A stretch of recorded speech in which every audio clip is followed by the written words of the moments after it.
This is a gut-wrenching story, my friends. The mom of a teen who is in coma begs driver who crashed into her son's Lyft to come forward. This happened in Brooklyn. Let's help her. Let's assist her and find the people. And to the person or the people that smashed into the car causing this, have the courage to step forward, cooperate with the law, help this family. They're in a lot of pain, right? Running away from the problem is going to make it 10 times worse. Have the courage to step forward and take responsibility. Who knows what happened in your car that day?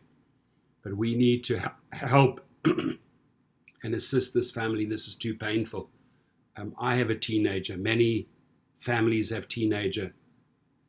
I could not imagine standing there and watching my kid in coma, suffering, knowing from the doctors that he may have permanent brain damage. One of my closest friends in school was one of the best swimmers in the country, Michael Mansell, got hit by a combi, by a VW bus, and spent 3 weeks in coma. Remember all his school friends, including myself, going to the hospital praying and praying and praying. He eventually came out of coma. He was never the same Michael. We loved him unconditionally.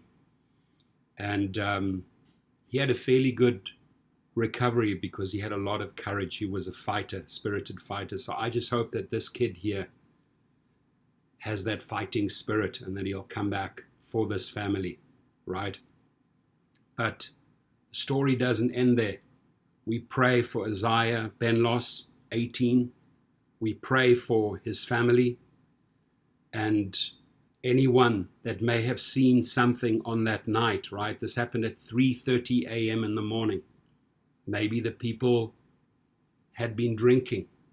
The Lyft driver, who's also in critical condition, was driving a Toyota Camry with TLC plates, his 34-year-old driver.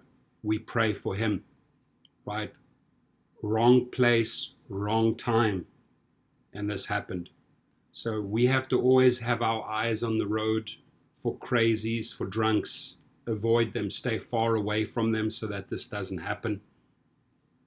And the mother says, as a mother and as a human being, I would expect them to stay, but they didn't and have been on the run ever since.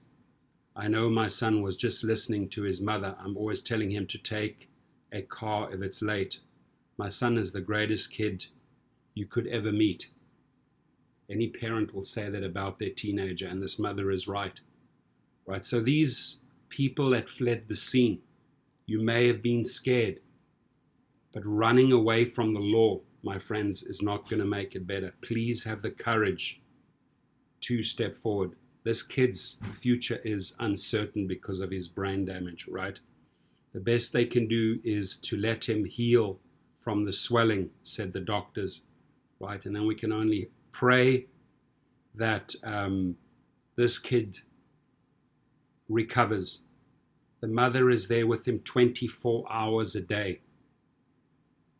24 hours a day in hospital, she's there with the kid praying. Send them the love, send them the prayers, and let's work together. Maybe someone overhears a story in a pub or a restaurant of kids talking or adults talking. Maybe that is a lead. Maybe the people that smashed into that car come across this video, or if you make a video, come across your video and have the courage to step forward. We pray for the family. We pray for Isaiah, 18-year-old kid. God bless you.